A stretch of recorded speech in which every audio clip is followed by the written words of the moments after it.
Joining us now, Anglican Deacon and host of GB News UK, Calvin Robinson. Calvin, what we'll see today is a lot of people paying tribute to Her Majesty, but at the heart of it, in an age where faith is ridiculed and stripped away from public life, a funeral, a proper funeral service, won't we? A properly Christian funeral service. It's explicitly Christian in every minute detail that's been organised. And if you look at the hymns that they're singing, from Gibbons to Davies, we've got English composers or British composers, and I think that's important as well because it reminds us of the English cathedral choir tradition that we have in this country, and that's important to hold on to.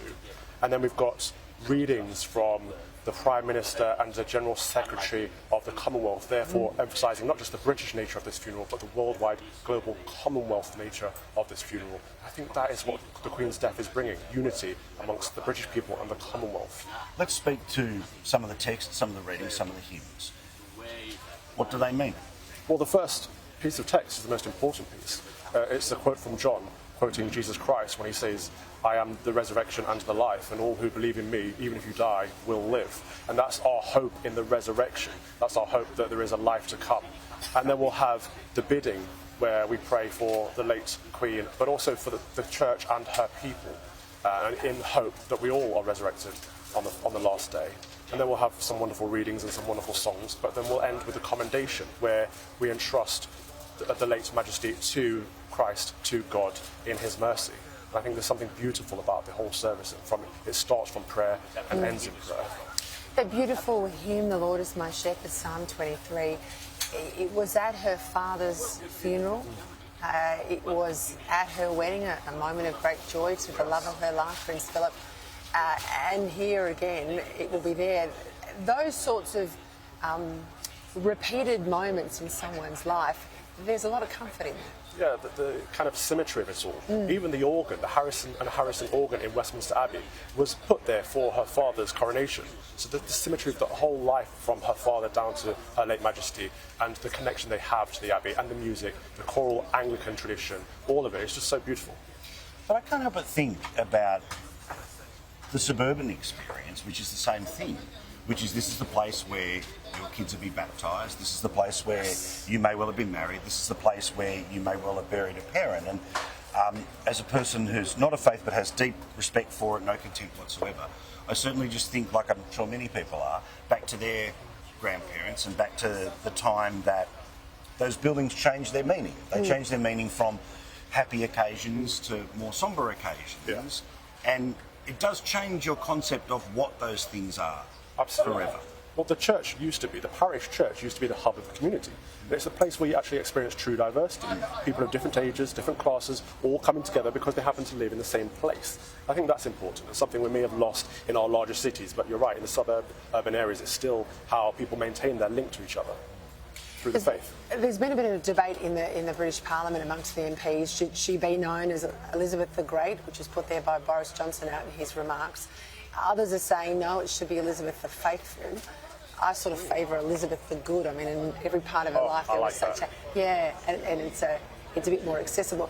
Do you think that there will be a name given to her over time like this? Absolutely. I don't think we've had a queen who's served this long.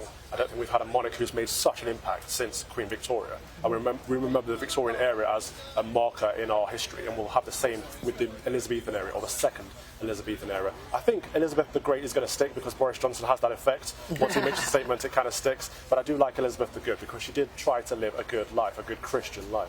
I'm just going to ask our control room to roll the overlay of the map for how things are going to work today, particularly some of the details inside the Abbey. And if you can help explain to us part of the religious significance of the different sections that are in and around the Abbey. Obviously what we'll see here is first the parade, which is going to make its way from Westminster, obviously just across the road. Can I just jump in there? Australians that have visited the Abbey, Calvin, will know as you walk in those great doors, the tomb of the unknown soldier, that sits there very much in the very opening page. You're about to see that there. Yeah. Yep. So Calvin, again, the tomb of the unknown soldier. It's a fantastic tradition because it says that we're all equal. It's a mark of Christian egalitarian, that we don't know who the soldier is, but we pray for them anyway because we pray for all of the people that have contributed and served the nation over the period of history. And of course, this abbey itself is the focus point of London. It's right in the centre, but even Parliament, as they go from Parliament, is designed as a mass. It's designed with a throne at the top, which will be an altar. You're about to see at the front there what Peter was talking about the unknown soldier, which of course has walked around and past, never over.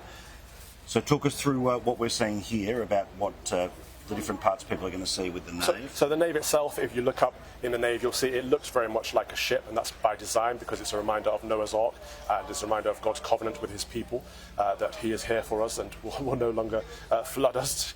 The choir section is beautiful as we walk up towards the chancel. This is where the most part of the service will take place at the high altar. This is where the prayers for Her Majesty and for her people will take place. Now, interestingly, in the choir on both sides, we'll have people from all different churches, from the Church of England, the Church of Scotland, the Church of Wales, and the different denominations from England. On the southern side, that's where the world leaders are going to be, and on the northern side, that's where the recipients of the Victoria Cross are going to be. That section before that we saw as well, that's where the Prime Minister's going to be, and former Prime Ministers as well. So, Peter, that is an incredible testament to the very deliberate idea that we're not mixing things up.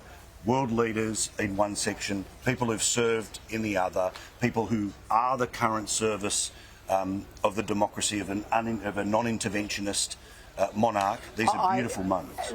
It's beautifully described by you, Paul, but I suspect the heavy hand of security just put all the world leaders in one place just for containment issues. I mean, it is extraordinary. You'll have 2,000 people in there. You'll have a huge number of world dignitaries. There will be the focus of all of the eyes around the world, 4 billion plus watching this proceedings, but there'll be a lot of security concentration in that one area. But more importantly, when was the last time so many people gathered together, praying together for one given cause? That's significant. That is significant.